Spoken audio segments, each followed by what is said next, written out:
Hello and welcome back to All for United, and this is just another United transfer show. Hope you're all well out there. We're going live today for the first time, so if you want to interact with us, get your comments in the comment box, and we'd love to hear from you. And if we get some chance at the end of the show, we'll read out some of your comments and questions. Today, I'm delighted to say I'm joined by my usual guest, Hader. How are you doing, mate? Yeah, I'm great, thanks. Great to be here again. Yeah, no, great to have you on, mate, as always. I'm also joined by James, a journalist at All for United. How are you, mate? I'm very well. Pleasure as always.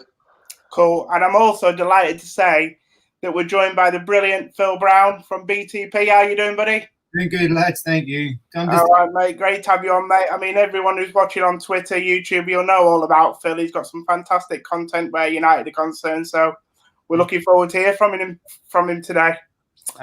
So let's get on with it. Let's get straight down to it. Now, we did this show on Monday, didn't we? Well, you were with me, Hader, and obviously, James, you'll have seen. We did the show on Monday, and at that point, it looked like all systems go for the Jadon Sancho transfer. You know, even Fabrizio Romano was getting excited, lots of tweets going out there. Since then, we've come to a bit of an impasse, I feel, in the deal, and we all seem to have been invited to this public game of chess that United and Dortmund are playing out amongst themselves. I'm going to come to you first, Phil, on this, because I don't know about you, but I get really frustrated with how United have been conducting their business, especially in the last sort of 10 years or so, shall we speak, maybe a little less. Why is it, do you think, that no deal that United ever want to get done seems to be done easily? It always seems to be hard work. Well, it's a football club that prioritizes profit over everything else. So every minor detail is, especially when it comes to finances, is a big deal. It's a football club that has to run absolutely every decision by the Glazers in Florida. So everything gets delayed. And when they are going after a player like Sancho, where they've got a free run on him, just like they have with Bruno Fernandes, where there's really no competition, they're going to do everything they can. They're not wrong to negotiate. They should negotiate. There's nothing wrong with that. But United are going to drag that out for as long as possible because, I mean, even saving $1 million to them is worth it. So, but it's very frustrating for fans. The other part of it is, of course, United drive headlines more than anyone else. So other clubs do this too. It's just that this doesn't become sagas in the media because there's just no point to it. But with United, it does seem that there is a serious an aptitude that prevails above them. And when you look at when Mourinho finished second, United were 6 points ahead of Liverpool that year. They sent Lee Grant, Dalot, and Fred, which was ridiculous. Solskjaer has saved United $25 million with the Adidas deal. Obviously, the money that he's got for getting them in the Champions League, get the Jadon Sancho they've done. It's fundamental to what he wants. And if you've got a manager like Solskjaer or anyone who's telling you this is what I need to be successful, and you don't get him those players, then I've always said it's not Solskjaer that's on trial now. It's the board. Can you capitalize on that momentum? If they don't, and if they go out and sign some third, fourth rate player, they never learn. And it's totally unfair to Solskjaer, and I don't think any manager in that situation can be successful. No, yeah, thank you. And while I've got you there, Phil, also just to ask you as well, the other thing as well is our business and our sort of dirty laundry, so to speak, always seems to get out in the media. And I'm so envious, I don't know about you as a Man United fan, that teams like Manchester City, Chelsea even, and maybe Liverpool to sort of lesser extent, because I'm thinking about the Van Dijk deal, they seem to get their business done so efficiently and quietly, and you don't even hear anything about it. I mean, we obviously heard about Ake last week. The next thing we heard, it was done, sort of thing. So, why is it that our names sort of always put out there? Well, I mean, you need to look at City and Chelsea's ownership. I mean, they're not going to hold the deal up over $2 million. I mean, I'm certain they went after Nathan Ake and they had a free run at him, it wouldn't be done. They'd be dragging it out over a couple of million somewhere. So City don't do that. Chelsea don't do that. United do that. And this is, the thing is, when you've got a manager who asks for Holland and you don't get him, and when you've got a manager who asks for Bellingham and you don't get him, and you got a manager who asks for Sancho and you don't get him, how can you ask that guy to be successful? This is imperative. For the manager's job is to tell you exactly what they need. You're a football club. Spend your money on football. right? So maybe if the Glazers would give back just 5% of what they've taken out, we could actually pay for Sancho up front and get the deal done. But even if the Glazers gave back their dividend that they took this year, first quarter, we get this deal done. So with some United fans, really it baffles me how quickly they've surrendered and accepted the situation, saying, "Oh, it's a pandemic." And look, when you look at what Jadon Sancho, the asking price, it's actually quite reasonable, right? Yeah. You compare him to other players. You compare it to Coutinho. You compare it to Dembele. You compare it to João Felix that went last year. I know these are pre-COVID prices, but 100 million for one of the world's top young players is not a bad deal. And you're buying Sancho for the next 10 years, right? Yeah. And if he's a success, you can sell him and get your money back, no problems, which he most likely will be. So for me, I think when I looked at what Fabrizio Romano said with Bruce Gordon's proposal, we're 70 million now, 30 million, then 20 million. I think that's a reasonable deal. And we talked about this before we went on. Like, if the roles were reversed and someone came after Mason Greenwood, I wouldn't want United to lower the price to make him easier for someone else to sign just because they don't want to pay COVID prices. If Borussia Dortmund don't need to sell him, then they hold all the cards. Yeah. No, I mean, I totally agree with you. And I think people get a bit nervous because of we got a comment here, just signing clear for you, Deadwood. Yeah, well, we know we just want to get him signed, mate, and we'll talk about some of the players leaving later on. That's a good point. But I think people get nervous because obviously we're in this sort of COVID era at the moment. But I think United are one of those clubs that really could have taken advantage of this position that, we find ourselves in as a sort of the footballing world. And I tend to agree with Gary Neville on that.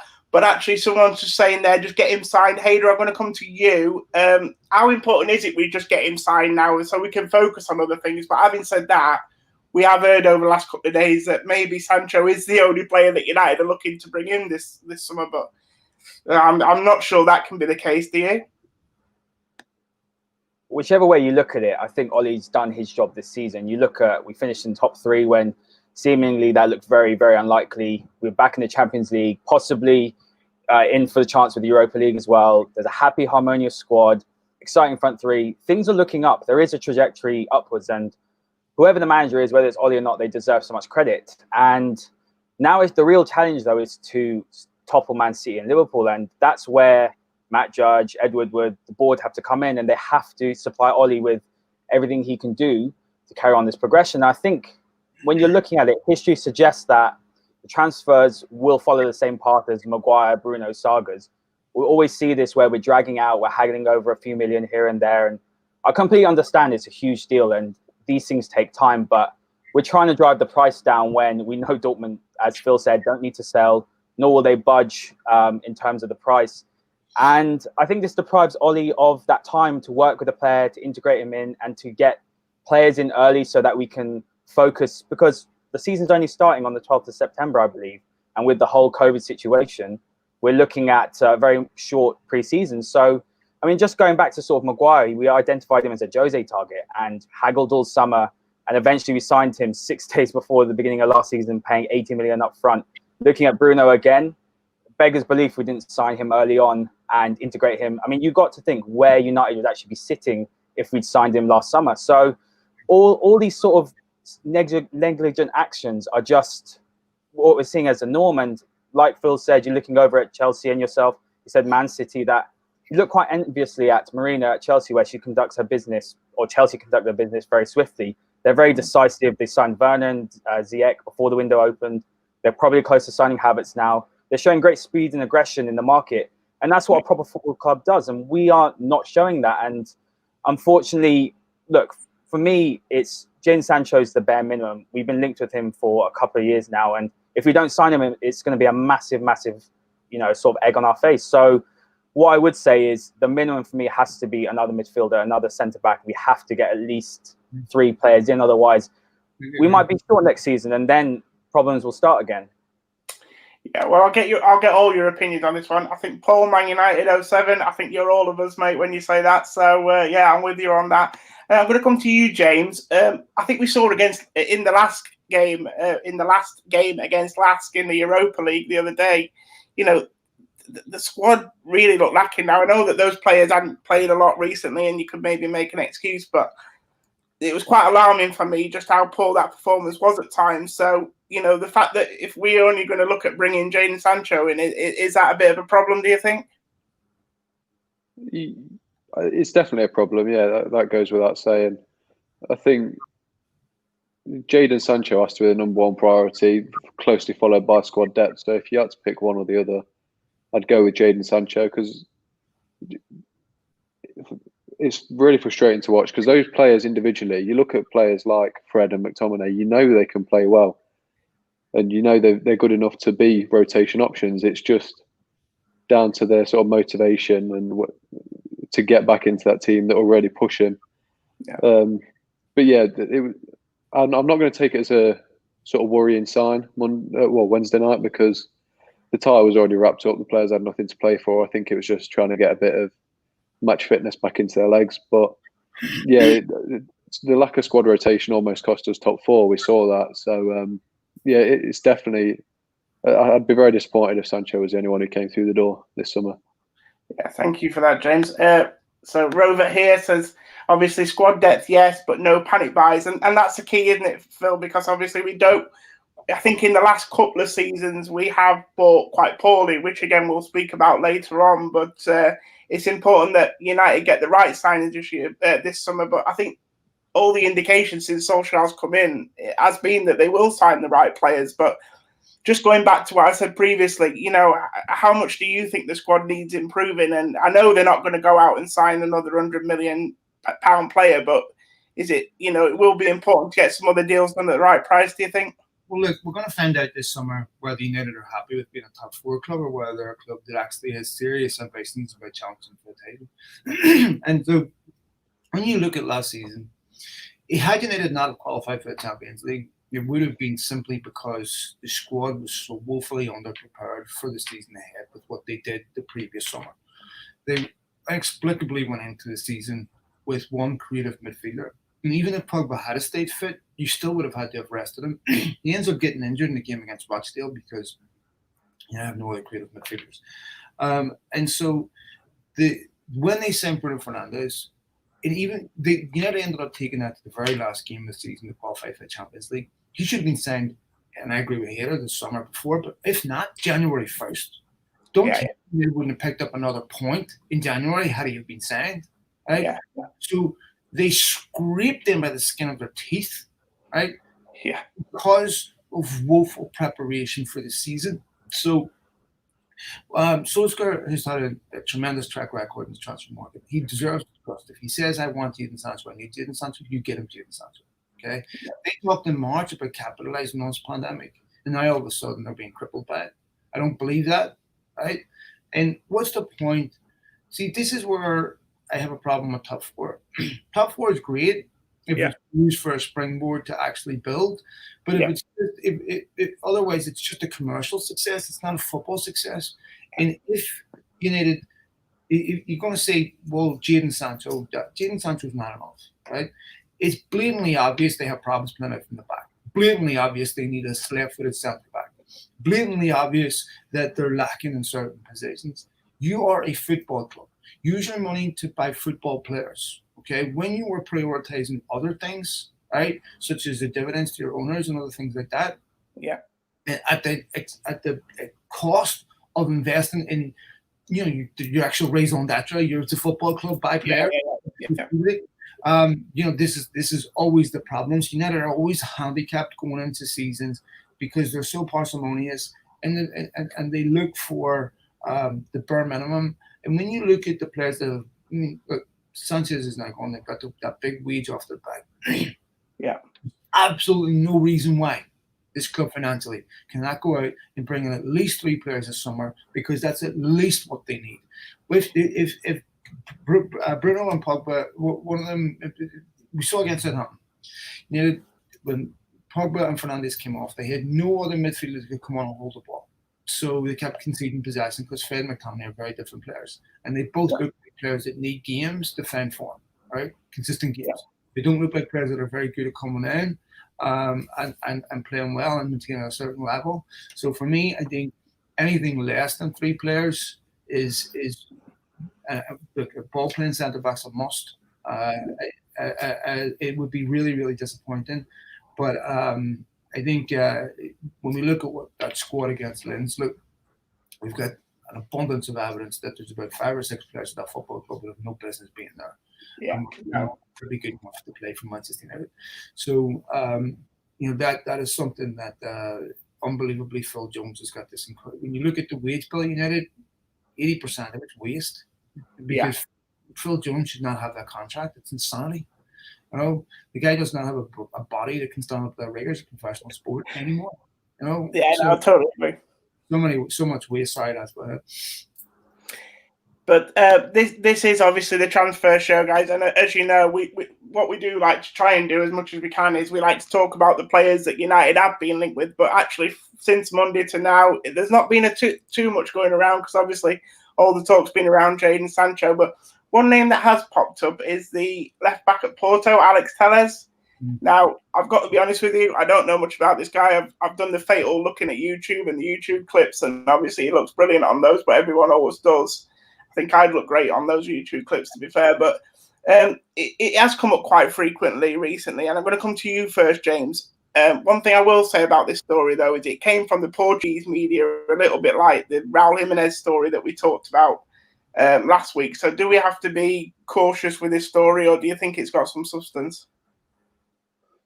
Yeah, it goes without saying we have to be cautious. The Portuguese media they made a living off the Bruno Fernandes deal by saying it was done weeks before it was, and just using bait to lure people in.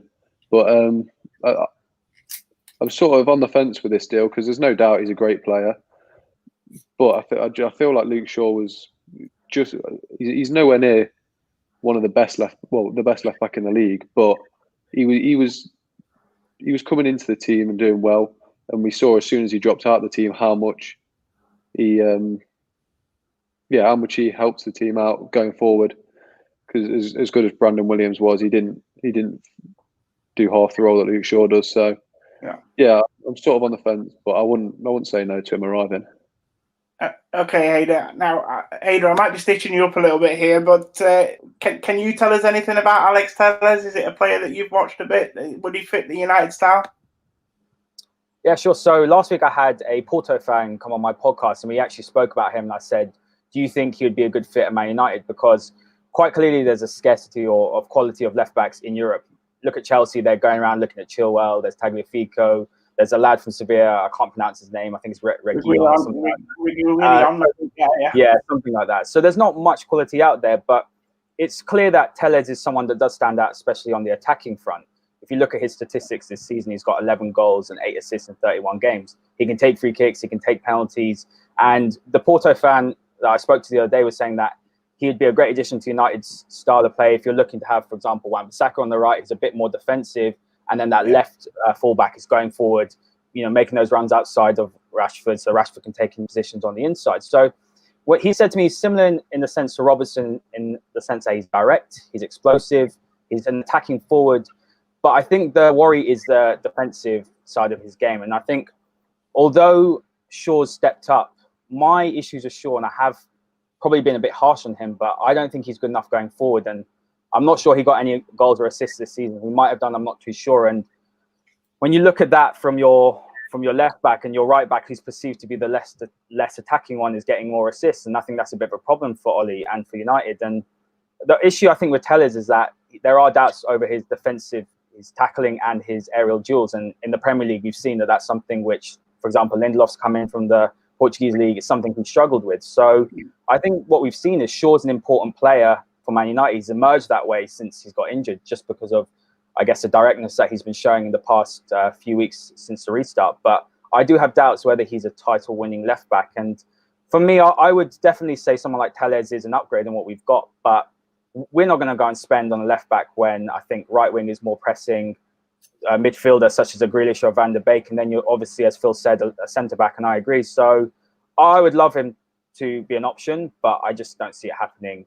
Definitely not this summer. I can imagine his agents hawking him around Europe, looking for interest, because Chelsea have gone cold on him, and perhaps Juventus. But Yeah, no, I think you're right, mate. I think this does sort of smell a little bit of an agent sort of driven thing. But Phil, coming to you, obviously we know in the last couple of days Brandon Williams has just signed a new contract, and by the way, I think that thoroughly deserved. I think his performances have deserved recognition at United. But also there's been a lot of time and effort and money invested in Luke Shaw. So do you think the left back options are good enough, and do we need to, or would you actually prioritise a left back signing this summer? But yes and no. I don't believe the left back situation is good enough. I think I've seen the best and the worst of Luke Shaw, and the best is not good enough for me. And he doesn't give you enough going forward. This is probably the best Luke Shaw we've seen since his injury. Doesn't give you enough going forward. These are key positions today in football: left, right, left back, and right wing back.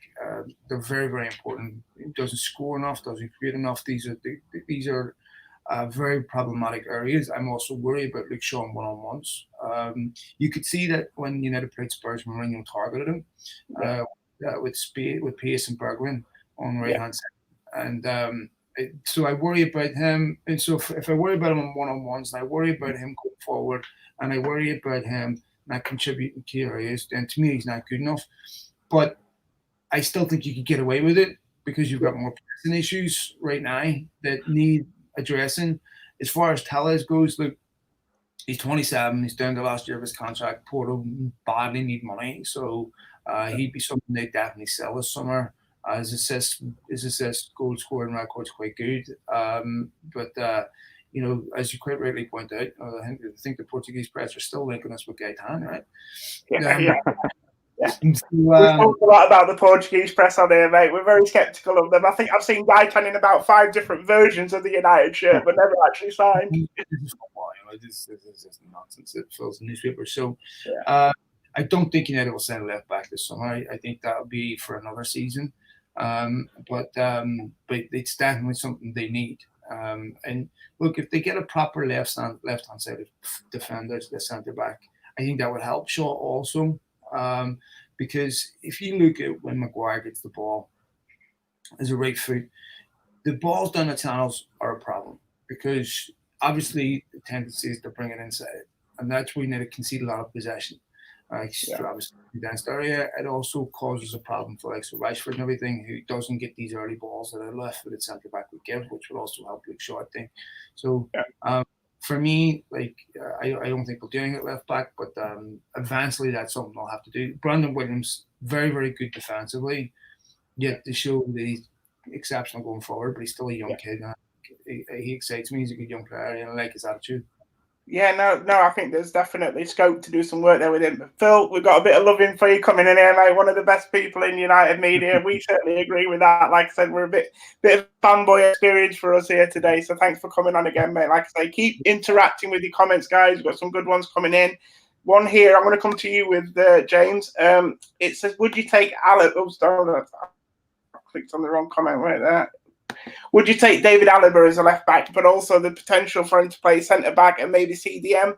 I mean, just to say quickly, from my point of view, I think he's probably the wrong age profile that United are looking at. But what do you think? Would you have Alaba in the team? I mean, in a completely abstract world where money and circumstance aren't a thing, I don't know any team in the world who wouldn't take him. I just don't see it as a realistic option. I think he's one Bayern Munich on. Well, there's reports that they would want to sell him, but I don't think they do. He's played a crucial role for them this season.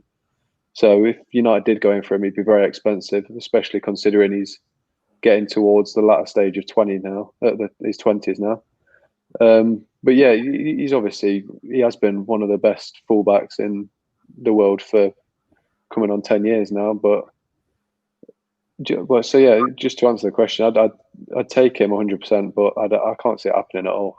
No, that's fair enough, mate. And also someone saying here, obviously, look, there's potential to take Thiago and David Alaba on the cheap.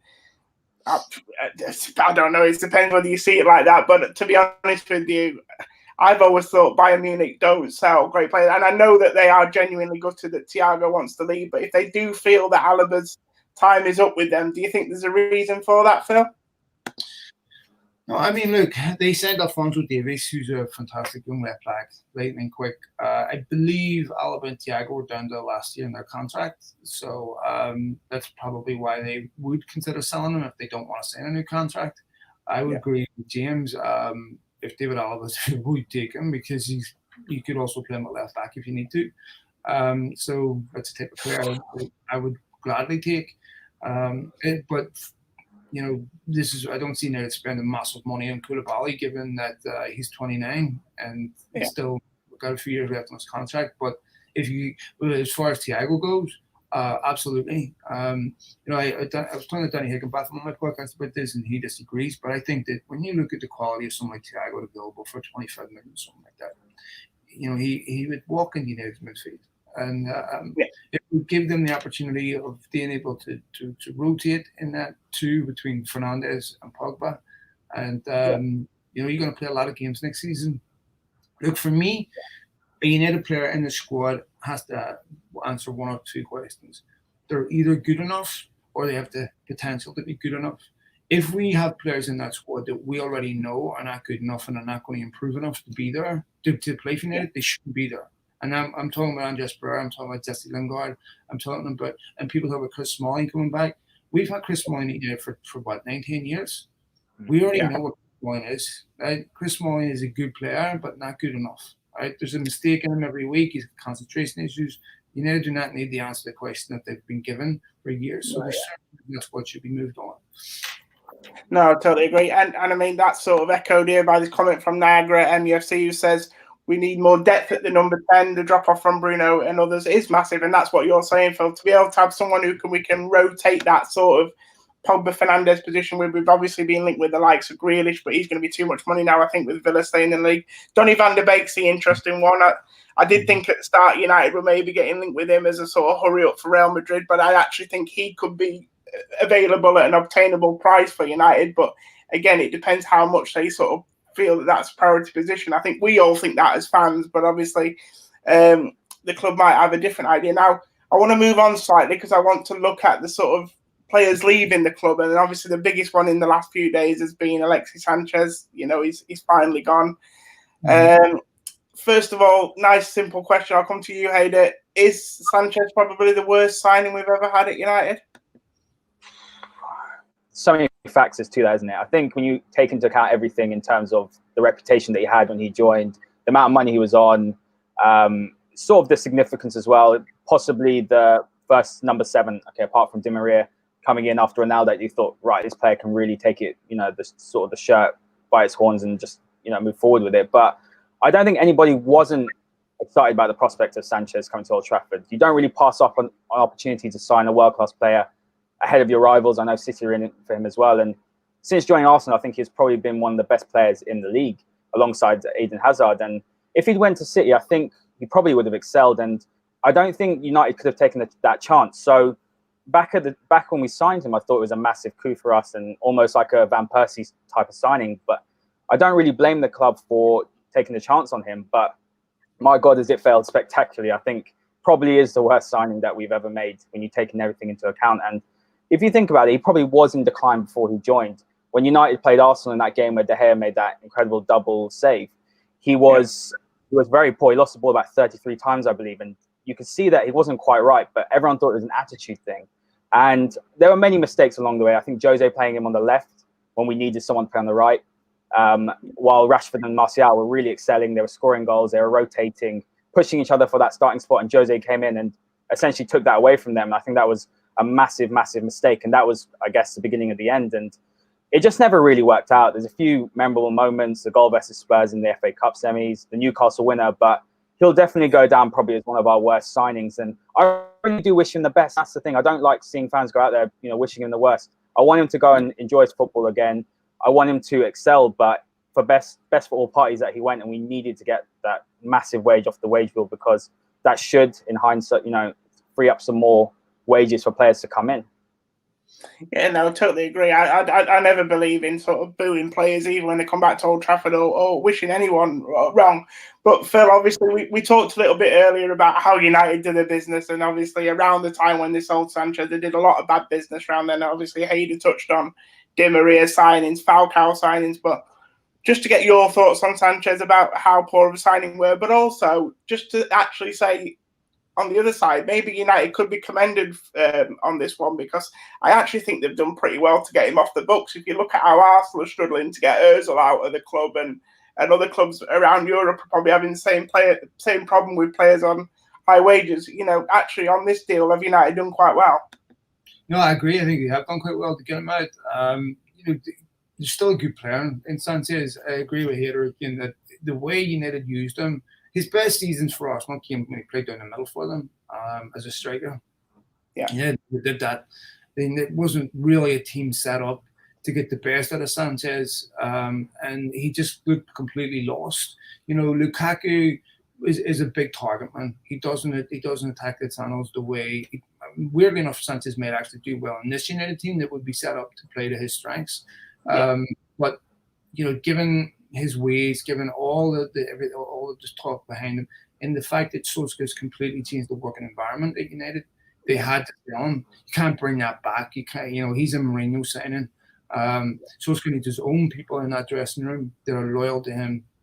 And Sanchez was. I mean, the difference between Sanchez and Mason Greenwood is unbelievable. United have moved on. It was the right thing to do.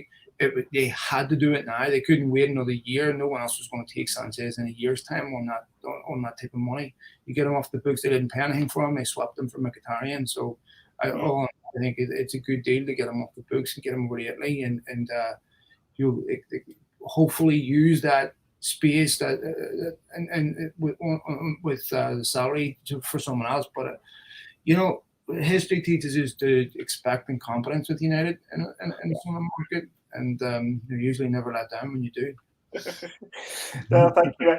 And obviously, I'll come to you, James. Like Phil touched on there, I think obviously for all the problems he's had on the pitch, Sanchez, I think there was a lot of problems maybe away from the pitch in the training ground that we don't hear about, and I think they'll be similar with other players. I think that's natural. Sometimes when players aren't playing, they sort of get unrest, and they can make the training ground not a very nice environment for maybe players who are settled and stuff. So, that sort of considered, how important is it for Solskjaer this summer that he gets, as well as getting the players in that he wants, that actually he continues to get rid of some of the players that he needs to get out of the club?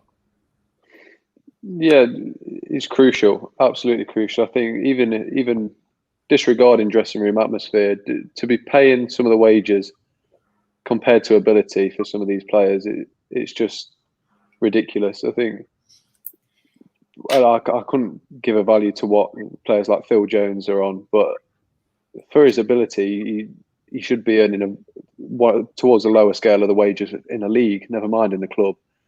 Yeah. So Glazers are so driven by finances. It just seems incredible that they've allowed players like that to earn money like that, especially with how financially savvy Woodward is. He's brought in as a financial advisor. He's well known for having good business sense and not very good football sense. How has someone like that allowed this to happen? I'm not sure, but yeah, it's crucial that they get off our books as soon as possible, I think. Yeah. And back to you, Phil, quickly. How easy will it be to get the likes of Phil Jones? I mean, I can't help but think there'll be a host of championship clubs lining up for Phil Jones or potentially League One. But how important is it that he does get out players? Is it just as important as the ones he gets in this summer? It is, but what I don't understand is what are United rewarding by giving him these contracts? I mean, I don't understand how they appraise that he's worth this. You're talking about a guy that has never been fit for a full season since he's been at the football club. He's constantly injured. So when his agent walks around and says, I want $100,000 a week for Phil Jones, what for? Yeah. I don't understand. But clearly one of the reasons why these players stay, the reason why Darmian stayed for so long, is because a lot of times what United would say to Mourinho, I remember when he was out here during the summer tour, and they would say, well, if you want to replace someone like Darmian, you can sell him and we'll give you the money that you get from selling him for replacement. Yeah. You just end up keeping him because the $2 million that they get for selling him is not going to buy anyone. And so they get extended contracts until either somebody emerges from the academy that knocks him out and where they can get rid of him, or they eventually allocate money to that position. But there's players that stay in it for far too long that offer absolutely nothing, and it's incredible because these wages are not realistic. These players wouldn't get that anywhere else, anywhere close to it. So Phil Jones, maybe you can sell him to a West Ham, but would you get a fee for him? Probably not much, and you're probably going to pay him on a pay-per-play basis or something because clubs don't want to risk it. I mean, it's just a massive amount of money for a guy who's injured constantly. How could you even get insurance on his contract? He's constantly injured. I feel sorry for the guy. Yeah. He gets a lot of grief online. It's not his fault. I mean, really, it's quite sad because it's not his fault. But at United, I just don't understand. You incentivize people who work hard and improve and who deliver, just like any other employer. But when you're handing out massive contracts to players that don't earn it, what message does that send to the other players in the team? No, I totally agree with you, Phil. I think, financially, United have had the pants pulled down so many times over the last few years. At some point, it's got to stop. And, looking at centre-backs who are injured, I do fear that, again, Eric Bailly's going that way. Obviously, we're having the same sort of issues with him. It'll be interesting to see what the club do with him moving forward. But we are sort of getting towards the end of the show. I just want to touch on another piece of news in terms of outgoing is a pending loan move for Tahi Chong. I think we can all agree. I think that's a good, logical next step now in terms of his career. He needs to go out and play some football. I thought he actually did okay when he came on against Leicester the other night, and he seemed to be one of those players who wasn't sort of held back by the baggage of negativity that's around him at the moment, and obviously criticism that some of the other squad players have received. He looks like he's going to Werder Bremen. Hayder, do you think that's a good move? Yeah, I think United need to utilise the loan system a lot more. You look at the way Chelsea have done it, and the players go out and they play week in, week out, and that's the best thing you can do at that age. And to be honest with you, when I look at Tahi Chong, I'm not the biggest fan. I think he's quite one-dimensional whenever I've seen him as a winger. I think he's looked quite good at left back. I'm not going to go and say he should convert to left back, but I thought he looked quite assured. And for me, I don't see him being a top winger at Man United. And for this stage in his career, he just needs to go and play. And a lot of these youngsters do as well. I'd like to see Garner go out and play. I'd like to see Levitt go and play. Just whether it's a championship, whether it's abroad, just go and play football week in, week out. Develop your game, improve on sort of your decision making, and then come back and see if you're good enough. But United don't utilise it well enough, and they end up in a situation. I know Gomez is gone, but if he'd been loaned out, perhaps, or there was more of a plan into the first team, then I think we'd have had a different result. But I think it's good for his development, but we'll really see next season whether he's good enough to be at Man United. Brilliant, yeah. Thanks for that, James. Your thoughts on this one, mate? Are you excited about seeing him go out on loan? Opportunity to see him get some consistent first team football and see how he does? Yeah, without a doubt, it can only be good for him. We've obviously heard murmurs from the academy staff that he's going to be a world beater one day in his Europa League appearances. I think it's pretty fair to say he's not shown it. So I think consistent first team football in a league that's probably the most similar to the Premier League out of all the European leagues, Germany, just because of its physicality and stuff like that. I think it can only be a bonus. But like Hayder said, I'd like to see other academy prospects go out on loan as well. So possibly like seeing Hannibal go out on loan to maybe a League One club, because he looks quite slight in frame. Maybe build that physicality up, get him ready to play in the first team. I just think him being stuck in the under-18s and under-23s, while there's going to be positives to that, I think there's going to be a lot more positives to sending him out on loan.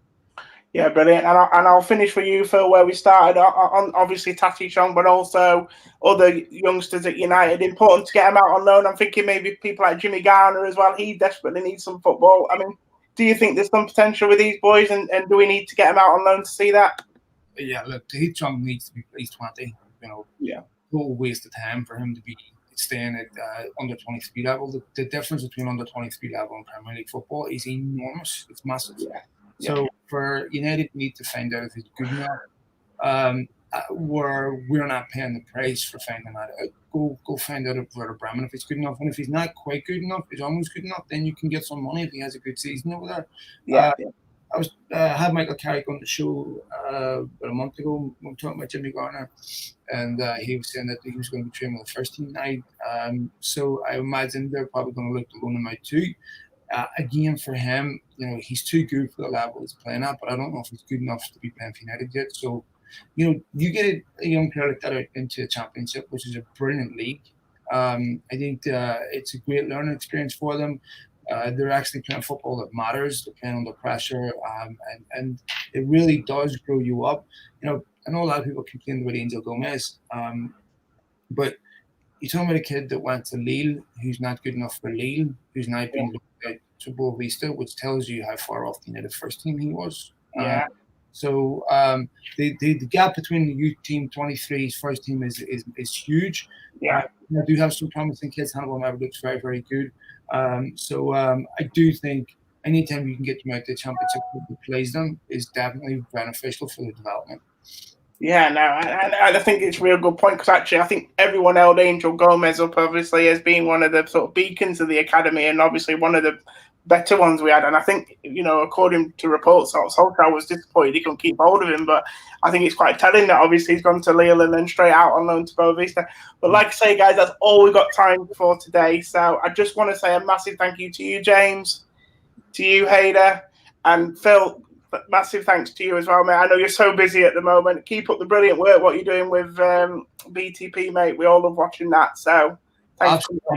And thanks to Hader, thanks to James, thanks to yourself, Joe. Pleasure. Yeah, no, thanks so much, mate, for coming out. Like I said, guys, keep your eye on our social platforms. There's loads going on. Give this channel a like, give it a subscribe. We've got loads of great content on this show. The other day, Ben was talking to Ed Aarons at The Guardian. He's got Jamie Jackson coming on Sunday as well, I think, for another transfer Q&A. They're fascinating shows they are, just to get a bit of a in-depth look at how some of these deals work. So keep your eye on our channel for some more great content coming up. And like I say, thanks for everything, guys, and we'll see you on Monday for another transfer show. Cheers, man.